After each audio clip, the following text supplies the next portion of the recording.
Hi. So for my movie project, I decided to do Batman vs. Superman, and a common theme would be good versus evil, but I decided to do a different approach. I decided to do the parallels between Jesus Christ and Superman in the movie and all the illusions found in between, so I hope that you enjoy.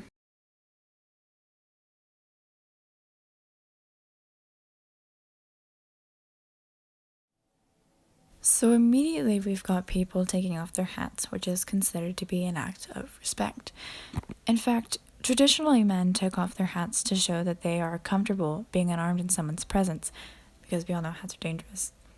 And then we've got an unmistakable Christian symbol. We've got two crosses.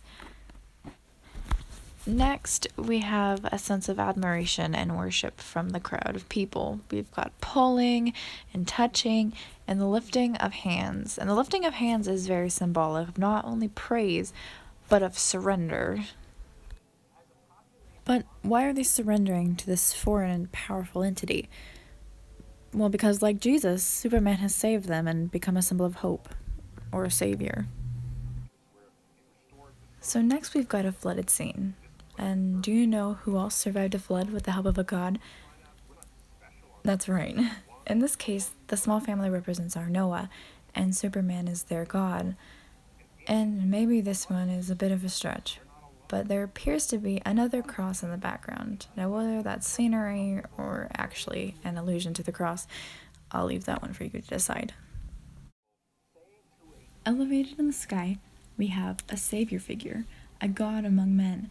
Like the painting, The Creation of Adam, we have a deity robed in light from the heavens, and a mortal reaching towards them, independency. So our next scene is the journey up the mountain. This journey up a mountain is less of a physical trek, but more of a mental one. Superman is facing a dangerous threat of both Lex Luthor and Batman, while being uncertain of his identity as a hero. The journey up the mountain has the purpose of climbing over the obstacles he's put in his mind, and to overcome doubts he's been struggling with. We see his confusion and uncertainty manifested in the clouds, or the foggy atmosphere, and the snow serves to further cloud his view, symbolizing hardships. However, the snow could also have a double meaning here. Although snow could mean hardships and obscurity, it could also symbolize the change and transformation he's about to endure.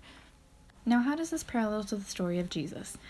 Well, mountains are also frequently mentioned in the Bible, especially for Jesus in his time of prayer. In Luke 22:39-42, Jesus seeks the Father in prayer, asking that the cup would pass from him, referring to his sacrifice at Calvary. Both are men who have dilemmas before them that cost them to give up their lives in the end. However, both give their lives willingly after they've talked to their Father on the Mount. The mountain is a place of reassurance, a place of spiritual growth, and a place where the clouded valleys down below suddenly seem a bit more clear. Fire and destruction. The death of a hero has come with a world full of chaos, and almost immediately we see another cross. Both Jesus and Superman have sacrificed themselves to save all of mankind. Both have been elevated and are taken down from their positions, as shown when they are pulling Superman down to join them on ground level. And then the biggest giveaway, I noticed this scene immediately in the first showing. 2 additional crosses in the background, and what would almost appear to be a cave behind them, perhaps the very same cave that Jesus would be buried in, and a rock rolled over the entrance.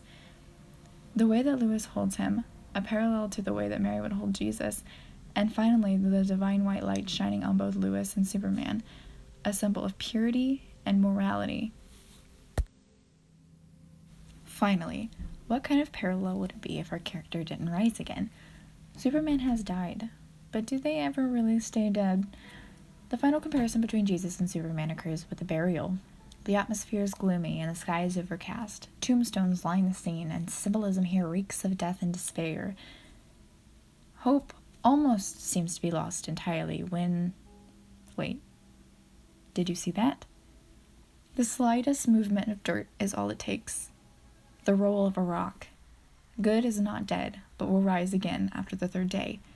The burial and the resurrection are almost complete, and good will once again triumph over evil in the end.